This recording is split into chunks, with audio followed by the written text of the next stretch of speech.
2 Coríntios capítulo 8, versículo 1, a palavra de Deus diz assim: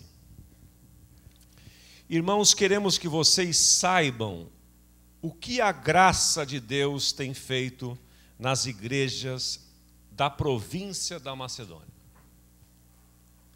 Os irmãos dali têm sido muito provados pelas aflições porque têm passado. Mas a alegria deles foi tanta, que embora sendo muito pobres, eles deram ofertas com grande generosidade, apesar da sua pobreza. Afirmo a vocês que eles fizeram tudo o que podiam, e ainda mais. E com toda a boa vontade, né?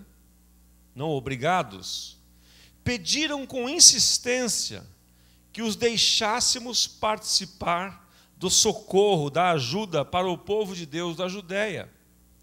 E eles insistiram nisso. Fizeram muito mais do que esperávamos. Foram extravagantes na sua doação e no seu serviço, né? Porque primeiro eles deram a si mesmos ao Senhor, a consagração que nós falamos. E depois, pela vontade de Deus, eles se deram a nós também. De modo que pedimos a Tito, que começou a recolher essas ofertas, que continuasse e ajudasse vocês a completarem esse serviço especial de amor. Vocês mostram que em tudo são mais ricos do que os outros. O tema que nós falamos sobre riqueza, uma das marcas da igreja, a riqueza. São mais ricos que os outros na fé, são mais ricos que os outros na palavra, no conhecimento e na vontade de ajudar os outros e no nosso amor por vocês. E neste serviço, nesse novo serviço de amor, queremos também que façam mais que os outros. Versículo 8. Estou lendo na nova tradução da linguagem de hoje, né? Talvez esteja um pouquinho diferente da sua aí. Não estou querendo mandar em vocês.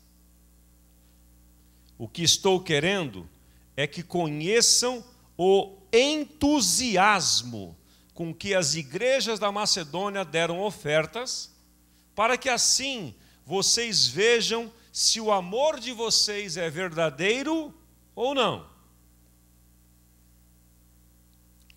Porque vocês já conhecem o grande amor do nosso Senhor Jesus Cristo. Ele era rico, mas por amor a vocês, ele se tornou pobre, a fim de que vocês se tornassem ricos por meio da pobreza dele. Minha opinião sobre o assunto é esta: é melhor para vocês que terminem agora o que começaram no ano passado. Vocês foram os primeiros não somente a ajudar, mas também a querer ajudar. Versículo 11. Portanto, continuem e completem o trabalho. Façam isso com o mesmo entusiasmo com que tiveram no princípio, dando de acordo com o que vocês têm. Porque se alguém quer dar, Deus aceita a oferta conforme o que a pessoa tem. Deus não pede o que a pessoa não tem. Não estou querendo aliviar os outros e pôr peso sobre vocês.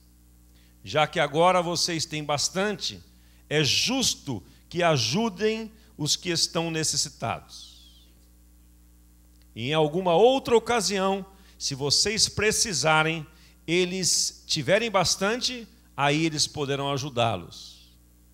Assim todos serão tratados com igualdade, como dizem as Escrituras Sagradas. Ao que muito pegou, nada sobrou, e ao que pouco pegou, nada faltou. Espírito Santo de Deus, toma essas verdades tão simples da tua palavra e traduze-a para o nosso coração, para a nossa realidade, para a nossa necessidade nesta tarde, em nome de Jesus. Amém. Nós já vimos nesta série, meus irmãos, alguns princípios muito importantes. Muito importantes. O primeiro item que nós vimos foi a questão, uma das marcas da igreja, a primeira marca que nós vimos, não tem uma mais importante que a outra, é a alegria. Vocês notem que o apóstolo Paulo ressalta a questão da alegria deles em poder participar. Porque, como eu já disse, vou repetir para linkar uma coisa com a outra, Paulo está escrevendo aqui, e esta carta envolve 3 igrejas. Ele escreve para a igreja de Corinto, falando de uma atitude da igreja da Macedônia, socorrendo os irmãos da Judéia. Então é um triângulo, né, envolvendo 3 igrejas. E aqui, conforme nós fomos meditando nesse texto, nós encontramos 8 marcas. Deve ter outras, mas eu quis fixar em 8 para não ficar muito longo, e assim nos ajudar a lembrarmos desta questão e desses princípios, dessas coisas que realmente trazem assim uma identificação para como deve funcionar a igreja, como nós, como igreja, a igreja não é prédio, vocês sabem disso, a igreja somos nós, somos o corpo de Cristo. Então, quais são essas marcas? O que as pessoas, quando olham para você, olham para nós, o que é que eles veem? O que é que eles veem? Ultimamente no mundo, foi feita uma pesquisa no Instituto George Barna americana, um instituto muito sério de um cristão chamado George Barna, tem vários livros escritos, e a marca que os cristãos americanos nesses últimos tempos têm dado, o que eles apresentam como resposta, o que eles denunciam como comportamento, é a marca da intolerância, por exemplo. É a marca da discriminação. É a marca de se julgar superior. É a marca da superioridade. Então essas coisas estão no nosso meio. Como é que as pessoas veem os cristãos no Brasil?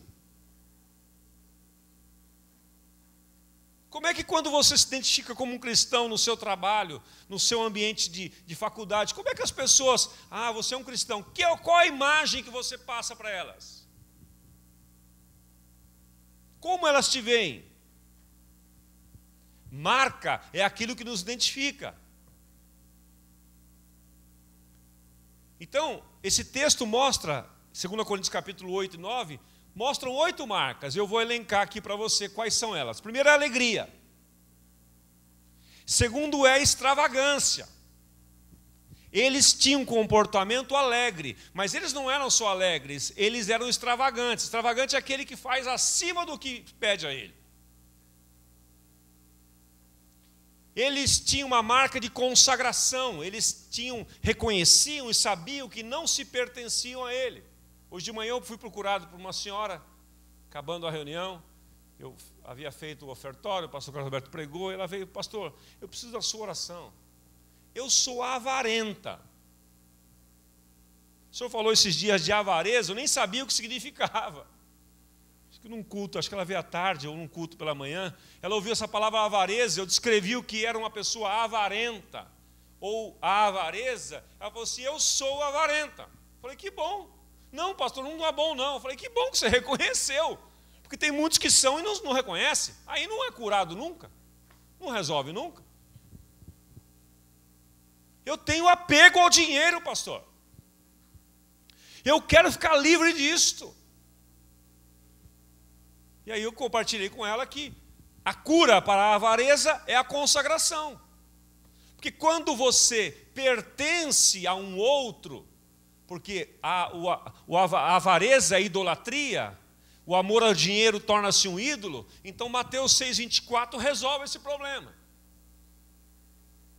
Porque Jesus disse, olha, vocês não podem servir a 2 senhores. Ou vocês amam um e desprezam o outro, ou desprezam o outro e amam um. Não tem jeito. Não há como servir a Deus e as riquezas. Não há como amar a Deus e as riquezas. Não há como pertencer a Deus e as riquezas. Então eu perguntei para ela, você já teve uma experiência de entregar sua vida a Cristo, Jesus ser Senhor da sua vida? Ela falou assim, sim. Então agora você precisa se apropriar deste fato da cruz do Calvário e renunciar este amor, este apego ao dinheiro. Mas como é que eu faço isso, pastor? As pessoas perguntam, é engraçado, né? Quem quer pergunta, quem quer saber pergunta, quem não quer saber, fica quietinho na dele. Que vai que eu fico sabendo. Vai que agora eu tenho entendimento. Vou dar um de que não sei de nada aqui, vou olhar para lá, vou disfarçar para cá, porque ter conhecimento, ter clareza da coisa, você vai ser julgado por isso. Porque isso é um perigo vir em culto, onde se prega a palavra. Num show não tem problema, mas se você vem num culto onde se ensina a palavra, é um perigo enorme. Porque você sai daqui, se você não praticar, você vai ser comparado ao homem que está edificando a sua casa sobre areia. Então ela perguntou, como é que eu fico livre disso? Foi primeiro renunciando o amor ao dinheiro. Segunda coisa, tendo atos de generosidade. Você é fiel, dizimista e ofertante? Às vezes. Eu tenho muito apego ao dinheiro. Então, a partir de hoje, você faz um propósito. Você começa a quebrar isso com atitudes. Porque nós não quebramos as coisas com pensamento, quebramos as coisas com atitudes. Atitude. Posicionamento. E você faça um plano de ser generosa para com as pessoas do seu relacionamento. Você peça a Deus direcionamento para ofertar para pessoas que estão necessitadas. Isto vai quebrar esse espírito de avareza. Como uma amiga nossa lá da comunidade de São Bernardo, ela começou a ouvir essas coisas, que o pessoal começou a compartilhar por aí, né? Vendo vídeos e tal, e o pastor Marcos é um cara muito ligado a mim, e ela falou, Senhor, eu quero ajudar alguém. Olha só o que Deus fez. Deus mostrou para ela uma família no culto, mostrou assim, inclinou o coração dela para ir lá perguntar qual é a situação. Ela viu que estava numa situação, eles estavam vivendo um momento difícil. O marido desempregado. E aí ela perguntou, o que eu posso fazer para vocês? Se você não quer fazer nada para alguém, não pergunte. Ele falou assim, nós estamos para perder o nosso carro por causa de prestações em atraso. Ela falou assim, qual é o valor? Qual a prestação que está? Qual o valor da prestação? X reais. O Espírito falou no coração dela, não vai pagar só a prestação não, quita o carro dela.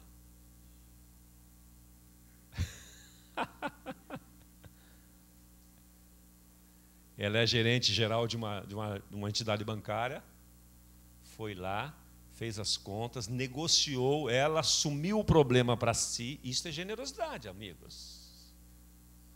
Ela tomou o processo nas suas mãos, ela conhece o caminho das pedras, foi lá, tomou o processo, quitou, Pedrinho, o carro todo da pessoa.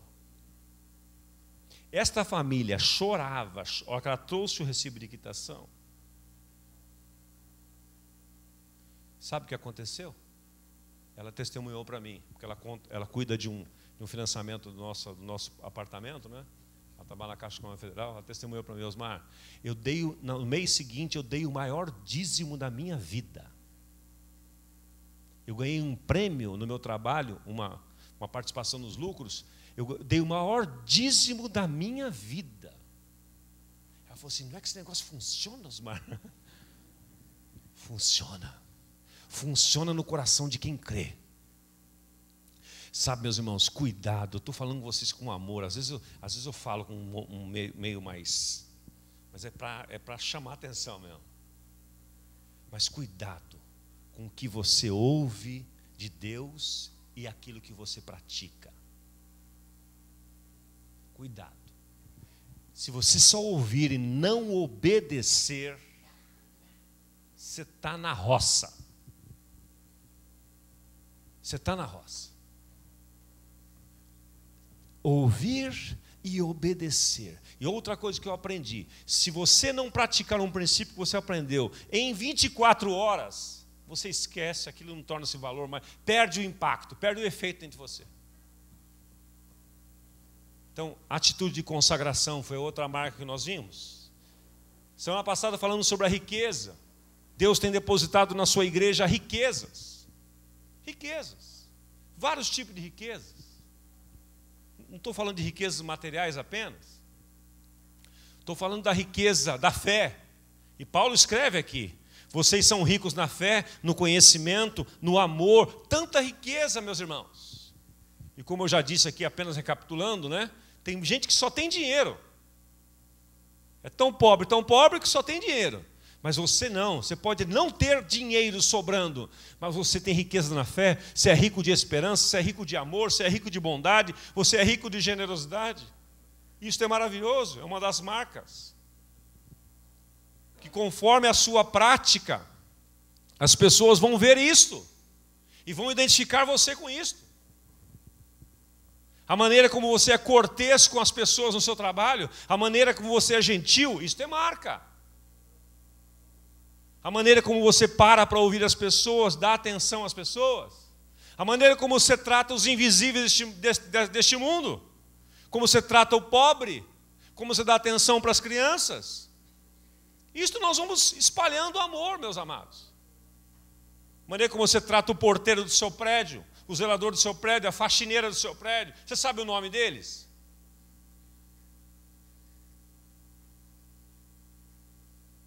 Quando sobra aquela pizza, 2, 3 pedaços, você guarda na geladeira, ou você esquenta e desce até a portaria e surpreende o porteiro, 11h30 da noite, numa noite fria.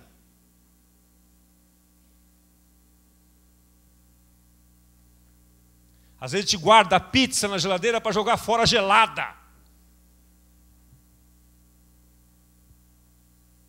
Essa é a sua marca, a marca do egoísmo, de pensar só em si. Vem o final do ano aí. Tem lá nos prédios de condomínio, a caixinha lá, você fala, esses caras estão explorando, me forçando. Custa você colocar um presente para eles?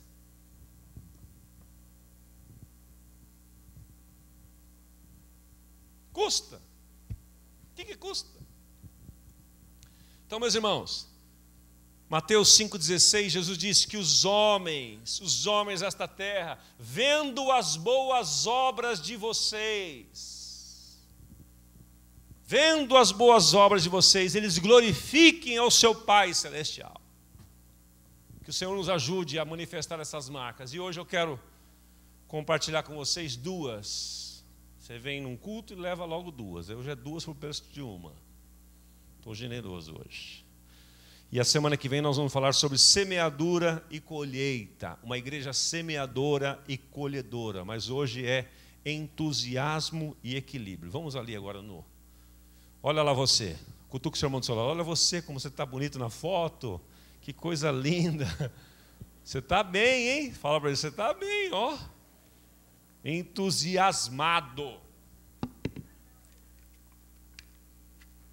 Você sabe o que significa essa palavra entusiasmo? Alguém já teve curiosidade de pesquisar?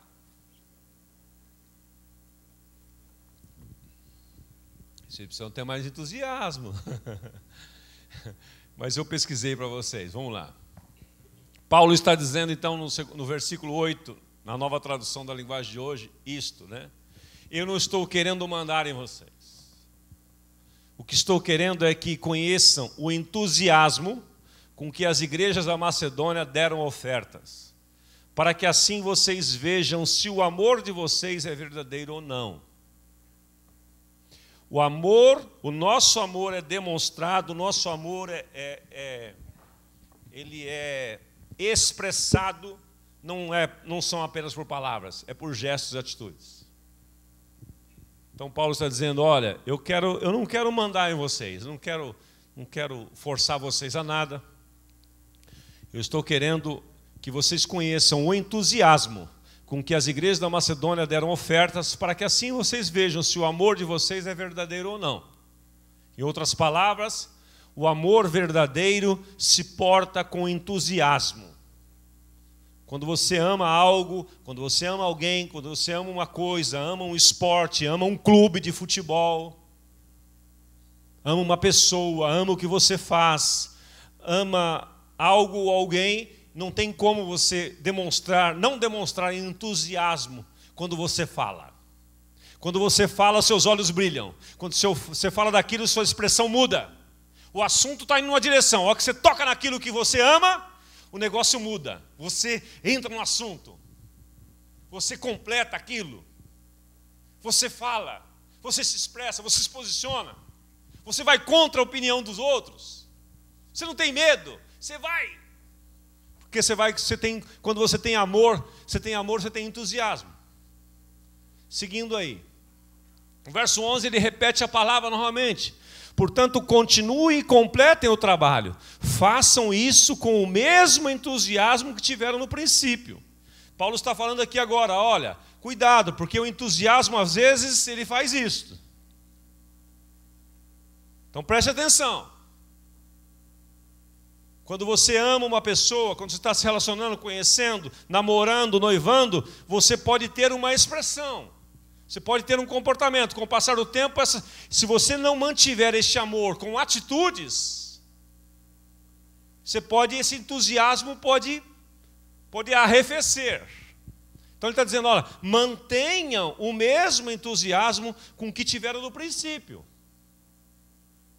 dando de acordo com o que tem. Então a palavra entusiasmo, eu tenho uma definição dela aí, está pequenininho porque eu quis colocar tudo num slide só, mas eu leio para você aqui. Entusiasmo é uma admiração. É isso que significa a palavra entusiasmo, uma admiração, é um arrebatamento, uma explosão de alegria, uma excitação de maneira exagerada. Uma pessoa que é entusiasmada por algo, aquilo a arrebata. Ela sente uma excitação exagerada por aquilo. É um entusiasmo. Essa é uma coisa emocional, é um lado emocional. Por outro lado, em relação à verdadeira sentido da palavra, a etimologia dela, a palavra deriva do grego entousiasmos, né? Que significa ter um Deus interior. É em Deus, em Theos. Entusiasmo é em Deus, é ter Deus dentro, um Deus interior, é estar possuído por Deus. Olha que bacana essa palavra. Então, uma pessoa entusiasmada é uma pessoa que tem Deus dentro dela. É em Theos a expressão, né? Em Deus. Em Deus. Você está possuído por Deus. E se você está possuído por Deus, as características de Deus vão se manifestar em você. O fruto do Espírito vão se manifestar em você. Como diz lá Gálatas capítulo 5, versículo 22, mas o fruto do Espírito é alegria, amor, esperança, fé, longanimidade, benignidade, bondade, domínio próprio, perseverança. São 9 manifestações ali. Vamos tratar de cada uma delas aqui. É um bom tema para fazer uma série também.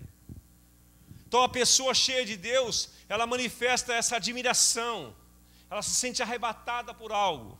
Ela está cheia de Deus. O entusiasmo pode ser descrito como um estado de excitação de alma, quando esta experimenta uma paixão excessiva. Uma paixão excessiva. Está tendo Fórmula 1 no Brasil hoje. Interlagos está lotado, meus irmãos. Eu vi agora uma notinha no UOL e o pessoal comentou comigo aqui. A corrida parou umas 3, 4 vezes já por causa da chuva. A hora que parou, a torcida vaiou, porque eles estão entusiasmados lá. Sabe quanto custa o ingresso de Fórmula 1? Eu não sei, mas é caro para burro. É caro. Você acha que os caras falam assim, não, mas vamos ver se o tempo, vamos ver se primeiro não vai chover, porque não tem cobertura, a não ser no paddock ali embaixo, não tem cobertura. O autódromo está lotado de gente entusiasmada. Eu vi agora na hora do almoço, mostrando os detalhes da corrida e coisa e tal. A turma está debaixo de chuva. A garoinha caindo, e os caras estão lá. Por quê? Por causa dessa paixão. É um estado de excitação de alma quando experimentam uma paixão excessiva. O entusiasmo pode também ser caracterizado por uma alegria, ruídos ou inspiração súbita. Na antiguidade, o entusiasmo era exaltação ou arrebatamento extraordinário daqueles que estavam sob a inspiração divina. Meus irmãos, era o entusiasmo que levava os primeiros cristãos a morrerem pela causa do Evangelho. É só você ver Atos, ver e ler Atos dos apóstolos. Os apóstolos eram presos. Não fale mais esse nome. Pedro falou assim, rapaz, você não está entendendo. Não há como não falar do que temos visto e ouvido. Não há como. Mas nós vamos te prender. Ora, prenda. Mas você corre o risco de morrer? Me mate. Cheios de Deus. Deus precisa restaurar isso em mim. Como sempre eu digo, se o seu entusiasmo por Deus, pela causa do reino, está diminuindo com o tempo, você está se apostatando da fé. Você está se desviando. Se você não tem mais entusiasmo que tinha no início da sua conversão, você está se apostatando. Você está se desviando. Seguindo aí, veja essa frase deste pensador que era um homem cristão. Tem muitas frases dele boas. O Ralph Waldo Emerson, ele dizia: nenhuma obra grandiosa jamais foi realizada sem entusiasmo. Vamos ler juntos ali? Nenhuma? Não tem jeito. Meia boca, do jeito que dá, vou tentar. Não. Você tem que ir com tudo. Você tem que ir com tudo. Se algo te apaixona, se Deus colocou um sonho no seu coração, vá com tudo. Porque nenhuma obra grandiosa foi realizada sem entusiasmo, ou seja, sem esta excitação interna, sem essa paixão. E a igreja de Cristo é marcada por isto. Os cristãos são marcados por isso. Uma das marcas dos cristãos é esta. Entusiasmo por Deus, entusiasmo pela palavra, entusiasmo pela comunhão, entusiasmo de estar nos cultos, entusiasmo de estar nas células, entusiasmo de estar servindo, fazendo alguma coisa, servindo ao próximo. Esta igreja da Macedônia demonstrou esse entusiasmo, sabe para quê? Para dar para os outros, para abençoar os outros, para compartilhar, para oferecer. Não era para receber. Ele não estava entusiasmado, vamos lá que não vamos receber hoje. Não, eles estavam entusiasmados porque eles iriam cooperar. Isso é ser cristão, meus amados. E o segundo princípio, segunda marca é o equilíbrio. Equilíbrio. É muito importante ter equilíbrio também. Está bem ligado a um dos frutos do Espírito, que é domínio próprio, autocontrole. Você vê que Deus é um Deus equilibrado. Ele diz, você tem que ter esse entusiasmado, mas você tem que ter equilíbrio também. Então vamos ver aqui esse texto. No versículo 12, Paulo diz, olha, façam isso com o mesmo equilíbrio que tiveram no princípio, dando de acordo com o que tem. Ele viu aquela igreja entusiasmada em oferecer, aquela igreja da Macedônia entusiasmada em servir. Ele puxa a coisa para o outro lado agora, dizendo, olha, que bom que vocês querem fazer, que maravilha, então vamos aqui. Porque se alguém quer dar, Deus aceita a oferta conforme o que a pessoa tem. Porque Deus não pede o que a pessoa não tem. Deus não quer que você dê nada que você não tenha. Em compensação daquilo que você tem, se você não compartilhar, isto vai ser cobrado de nós, cobrado de você. Ah, mas eu não tenho. Então tá bom, beleza. Agora, se você tem e guarda para si, abra comigo Provérbios 11, 24, por favor. Provérbios 11, 24.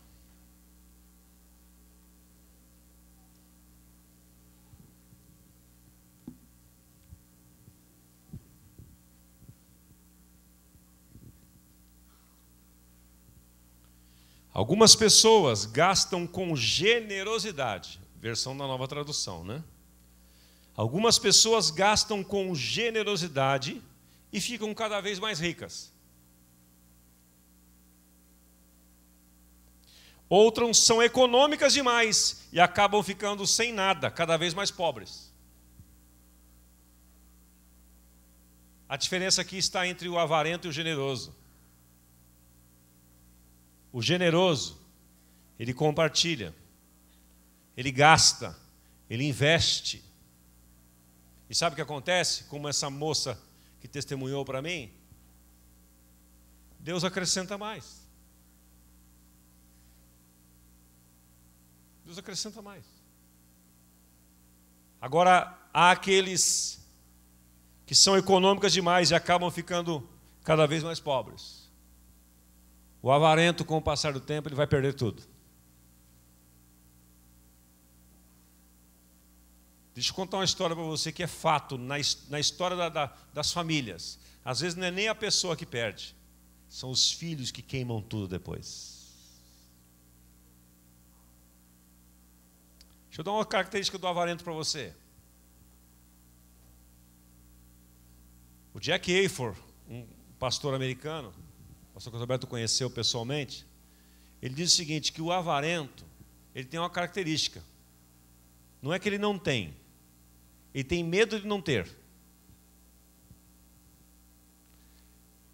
Porque ele tem e tem medo de não ter, ele não compartilha, ele não reparte, ele só guarda.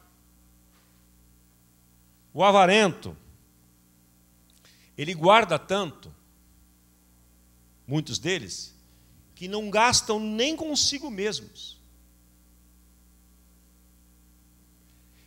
O avarento, uma das características deles, de alguns deles, é que eles não gastam nem consigo mesmos. Em outras palavras, eles nem desfrutam do que têm.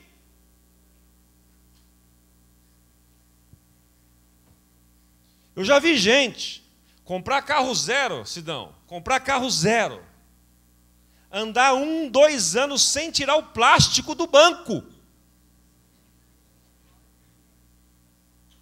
para não estragar o tecido. Não estou brincando.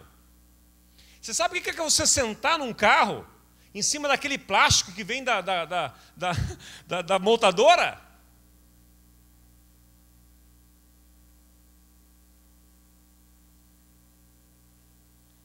Então, uma das marcas do avarento, ele não investe nem em si mesmo, ele não desfruta. Ele vai almoçar, ele tem dinheiro para comer num lugar legal. Não, mas ele vai no quilo ali do lado para gastar R$8.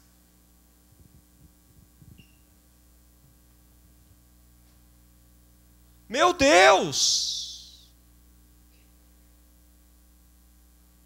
Ele não tira férias para não gastar. Aí ele detona a sua saúde. Detona o seu casamento, detona a sua família.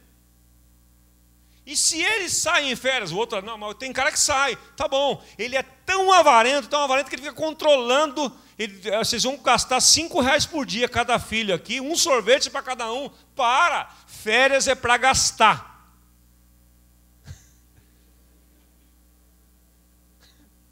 Ué, vou sair de férias para controlar? Controla o ano inteiro, na hora das férias é para gastar. Então o avarento, ele não investe nem em si, ele anda maltrapilho. Tem uns que não, nem todos são assim, tem uns que andam na estica, né? Só pensa em si. Esse é o avarento com um plus. Ele é avarento e egoísta, ele tem um plus. Ele não é só avarento, ele é um pouquinho, ele tem uma compensação. Ele é avarento, mas também ele é egoísta, ele só pensa em si. A mulher dele anda que nem uma faxineira. Nada contra as faxineiras, mas as faxineiras que trabalham mesmo, aquelas que rala mesmo, né? Maltrapilha. Não é capaz de pagar a mulher para ir num salão de cabeleireiro para retocar a raiz que está ficando branquinha. Quanto custa isso? Mulher é despesa, gente. Não quer ter despesa, não casa. Ora, casou, é despesa. Ou investimento. Então você olha para o cara, ele está na estica. Você olha para a mulher, está um bagaço. Esse é o avarento com um plus de egoísta. Sabe o que acontece com eles? Eles vão armazenando, vão guardando, vão guardando, vão guardando, vão guardando. Os filhos crescem revoltados. Quando os filhos chegam a hora de herdar aquilo do pai, eles derretem aquilo em anos, em pouco tempo. Derretem. Concorda comigo ou não? Você já viu histórias assim? Qualquer semelhança não é mera coincidência, são os fatos reais da vida. Então veja o verso 25 agora. Quem é generoso progride na vida. Quem ajuda será ajudado. É o que Paulo disse, olha, eu não quero colocar peso em vocês. Eu quero o seguinte, olha, cada um dê, conforme que tem. Que Deus não quer que você dê o que você não tem. Mas a partir do que tem. Por exemplo, agora, no dia 3 e 4 de dezembro, nós vamos fazer um bazar aqui no nosso estacionamento de frente. Nós vamos organizar ali, customizar esse espaço, botar um telão, vão ter música, essa rua vai ficar fechada, vai ser um dia de lazer aqui com as famílias e tudo mais, de convivência. O chamado G-Bazar, o Bazar da Generosidade. Então, eu dei uma recomendação hoje, para amanhã, de manhã, que eu vou, a partir dessa semana, colocar em prática em casa. Colocar uma caixa perto do nosso armário, onde estão as coisas, os utensílios e acessórios, roupas, sapatos, tudo. E conforme você vai mexendo durante o dia, eu vou começar a separar essas roupas que eu vou doar. Sapatos que eu vou doar. Agora, nessa doação, você não deve doar, e nem eu devo doar, aquilo que você está querendo jogar fora. Você não via a hora de se livrar daquilo. Isso jogue fora. Lixo, põe no lixo. Ah, mas está tudo usado. Está usado em bom estado? Tá. Então você vai pegar o sapato que está usado em bom estado, você vai limpar o sapato. Por dentro, inclusive. Um alquinho. Pense o seguinte, se eu fosse receber algo usado, como é que eu gostaria de receber?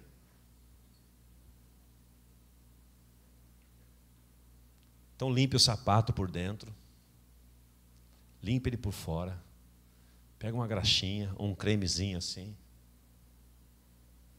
dá um trato nele, põe num saquinho e traz. A roupa, lave a camisa, lave o vestido, lave. Dobre. Ao passar, põe aquele passe bem, que ele fica cheirosinho, gostoso, né? Gostoso pegar uma roupa cheirosinha assim, né? Aí traga dentro de um saquinho. Faça o melhor para o seu irmão. Isso tudo vai ser revertido. Nós vamos vender esses produtos todos em um preço muito convidativo. Nós queremos atrair as pessoas do bairro para cá, não só da nossa comunidade. Você pode vir comprar, inclusive. Você pode vir doar e vir comprar. Nós queremos liquidar tudo, né, Vlad? No dia 3 é sábado, 4 é domingo, queremos matar tudo. Porque todo esse valor revertido vai ser usado para nós restaurarmos, revitalizarmos a nossa policlínica e o consultório odontológico da Fundação, que atende pessoas necessitadas, e os equipamentos têm mais de 20 anos e estão no bagaço já. Muito uso, como disse a Flávia aqui esses dias, tem hora que está gastando mais com manutenção do que se tivesse um novo. Mas como não tem recurso para comprar um novo, nós vamos fazer isso juntando. É uma coisa pequena, mas cada um pode participar e fica leve. O Vladimir, que está ali com o stand da fundação, me deu o testemunho. Eles têm um bazar permanente lá na nossa fundação. Que dia que é, Vlad? Terça-feira, toda terça-feira. Há um bazar lá. É pouquinho. Mas sabe o que acontece, Ailton? Com esse pouquinho, eles juntam esse pouquinho, pagam o aluguel do imóvel lá. Só com o bazar. Eu tenho certeza, Vlad, que vai sobrar para outros projetos esse recurso do G-Bazar aqui. Porque eu estou falando com uma igreja generosa aqui. Vocês não são egoístas. Haja visto o que aconteceu aqui na ação que fizemos para os desempregados. Quando 140 pessoas foram abençoadas aqui, através de doações de uma baita de uma cesta de alimentos, com mais de 30 itens. A cesta pesava 25 quilos, as mulheres não conseguiam nem levar para casa. E muitos daqueles que receberam a cesta, porque não tinham tanta necessidade, tinham outros que tinham mais necessidade, doaram aqui mesmo. Então, meus irmãos, isto é maravilhoso. Isto é o que Paulo diz sobre o equilíbrio. Então, voltando lá para a gente encerrar, façam isso com equilíbrio, porque Deus, se alguém quer dar, Deus aceita a oferta conforme o que a pessoa tem, e não como a pessoa não tem. Seguindo, o que significa equilíbrio? Significa harmonia, estabilidade, solidez. Uma pessoa equilibrada é uma pessoa que ela não é Maria vai com as outras, ela tem equilíbrio, ela tem solidez. Deus quer que você seja sólido, que você seja coerente, que você seja estável. Isso é equilíbrio. Tem gente que tem vezes que tem muito, não tem nada, vive uma gangorra. Não, Deus não quer isso. Isso cria insegurança para todo mundo. E nós vamos orar nesta tarde para que sejamos equilibrados e tenhamos entusiasmo. E a outra coisa que diz respeito ao equilíbrio é a proporcionalidade. Nós temos que fazer as coisas de maneira, como o Junião gosta dessa palavra ali, o pessoal do som, né? Equalizada, né? É ajustada, ajustando os níveis. Né? Uma pessoa equilibrada é uma pessoa que é amorosa, mas ela é firme. Ela é boa administradora, mas ela é generosa. Isso é equilíbrio. Ele é objetivo quando ele fala, mas ele fala com amor. É equilíbrio. Você pode ser objetivo ao falar, e você pode ser objetivo falando em amor. Então, que Deus nos ajude. O que mais tem, Lucas? Abra comigo, já que você está em Provérbios, abra comigo Eclesiastes capítulo 9, por favor. Está aí do ladinho, para frente um pouquinho, no próximo livro. Vamos encerrar olhando o conselho sábio de Salomão nesses versos aí. Você sabe que Eclesiastes foi o último livro escrito por Salomão. Ele não escreveu muita coisa, não. Escreveram bastante coisa do que ele falou, né? Ele declamou mais de 3.000 provérbios, diz. Mas o livro de Eclesiastes, ele escreveu no final da sua vida. Ele estava aqui olhando a vida para trás, né? Ele estava bem velhão, bem experiente, tinha feito bobagens na vida. Salomão, lembra-se dele, né? Tinha feito bobagens, escolhas erradas, se precipitou no falar, se precipitou nisso, naquilo. Então agora ele escreve Eclesiastes, que vale a pena você ler esse livro. E aqui no capítulo 9, versículo 7, ele diz assim: portanto, vá em frente, coma com prazer a sua comida e beba alegremente o seu vinho. Liberou até para tomar um vinhozinho aqui, né? Salomão é uma benção, né, gente? Que o problema não é o vinho, o problema é a embriaguez, né? Coma com prazer a sua comida. Ele está falando das coisas boas da vida. Estou falando aqui entre entusiasmo e equilíbrio.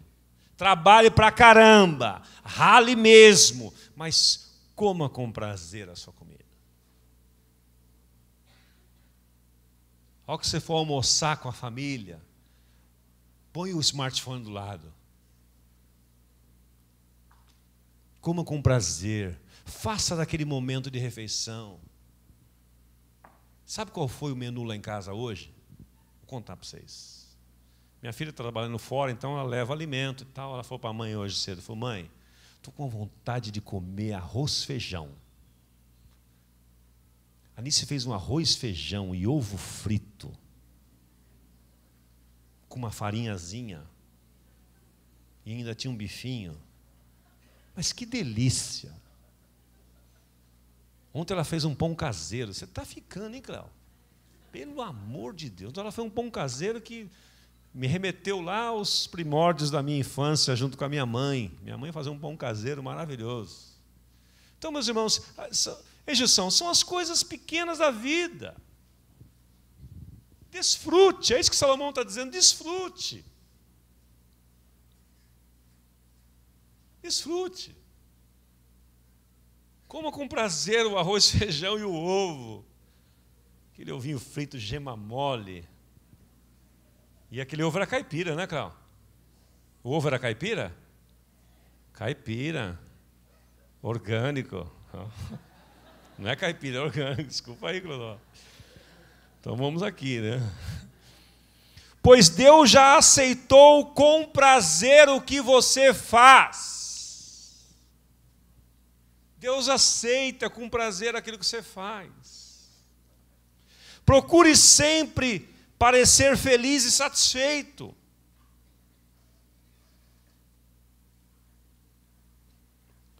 Enquanto você vive neste mundo de ilusões, aproveite a vida com a mulher que você ama. Está com a sua mulher aí do lado? Faz um elogio para ela agora aí, vai. Rasga um elogio aí. Aproveite a vida com a mulher que você ama, com o homem que você ama. Ah, mas ele tem tanto defeito, ela tem tanto defeito. Tem, mas foi você que escolheu? Foi ou não foi? Não, puseram uma arma na minha cabeça, você vai casar com ela, você não, você escolheu? Você sabe fazer escolha, não sabe? Ou pelo menos achava que sabia. Quando tentaram falar para você, ela cuidar, você falou: não, é com isso que eu vou, o homem da minha vida. É o príncipe encantado. Então, abraça a causa agora. Enquanto você vive neste mundo de ilusões, aproveite a vida com a mulher que você ama, pois isso é tudo que você vai receber pelos seus trabalhos nesta vida dura que Deus lhe deu. Tudo que você tiver de fazer, olha o ponto de equilíbrio aqui, ó. Tudo que vier às tuas mãos, diz a outra versão, para fazer, faça-o conforme o que mesmo? A força do seu vizinho. Não, conforme quem? Conforme a tua força. Olha lá, está aqui na tela, vocês estão olhando para lá, né? Então vamos olhar todo mundo para lá. O que as suas mãos tiverem que fazer, que o façam com toda a sua força. Veio para você fazer, faça conforme a sua força. Não fica reclamando pelos cantos, ninguém me ajuda. Não vem na sua mão fazer. Faça conforme a tua força. Em outras palavras, não faça além da sua força. Porque tem horas que as pessoas exigem mais, né, Alex, do que você pode dar. Você tem que aprender a dizer não. Olha, querido, não consigo. Não dá. Ah, mas é importante, Osmar, que você estivesse aqui de manhã, estivesse na hora do almoço também numa reunião, tem um aniversário à tarde, tem uns noivados à noite e tem um culto. As pessoas fazem assim comigo. Eles acham que eu não tenho vida, não tenho que descansar, não tenho que comer, não tenho mulher, não tenho filho, não tenho nada. Então eu tenho que dizer, alto lá, não posso. As pessoas não gostam quando você fala, não consigo. Mas tem que falar. Porque senão você vai estourar seu organismo, sua vida e seus relacionamentos mais importantes, que é o seu casamento e seus filhos. E a função que eu tenho e outros têm aqui como pastores é complicada nesse sentido. Que as pessoas, elas acham que você não dorme. Se ela manda um WhatsApp para você, você demora uns 4 segundos para responder, pronto. Já ficam bicudas. Às vezes é um videozinho de piada, mas você tem que dizer, mandar um joinha lá, que senão o cara se sente rejeitado. Pastor não me deu atenção. Gente, alto lá, né? Devagar com andor, que o santo é de barro, barro, barro. Faze conforme a tua força, porque para a sepultura, para onde você vai, a única certeza que nós temos é essa aí, né? Não há atividade, não planejamento, não há conhecimento, nem sabedoria. Verso 11 agora, olha. Ele diz, esse para mim é célebre, percebi outra coisa debaixo do sol. Os velozes nem sempre vencem a carreira. Falando de Fórmula 1, né? Quantos caras você viu sair na frente? Na São Silvestre, você viu na São Silvestre quem sai na frente? Correndo? São os palhaços, né? Os que vão lá para zoar. Fantasiados. Os mais velozes nem sempre vencem as corridas. Os fortes nem sempre triunfam na guerra. Os sábios nem sempre têm comida. Os prudentes nem sempre são ricos. Os instruídos nem sempre têm prestígio, pois o tempo e acaso pertencem a todos. O tempo e a oportunidade. Se há uma coisa que é igual neste mundo, é o tempo e a oportunidade. Todos nós temos igual. O mesmo tempo e as oportunidades, segundo a orquestração divina e soberana, aparecem a todas as pessoas. Uns aproveitam, outros não. Que o Senhor nos ajude a viver em equilíbrio e com entusiasmo. Vamos ficar em pé. Tem uma imagem última aí, né? Olha lá, uma aplicaçãozinha última lá. Ó. Como é que está seu nível? Como é que está seu tanque aí? Está na reservinha ali, ó? Ou está cheião? Como é que está seu nível de entusiasmo e de equilíbrio?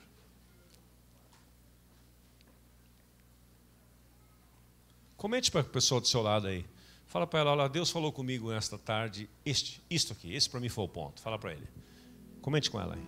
O que Deus falou com você?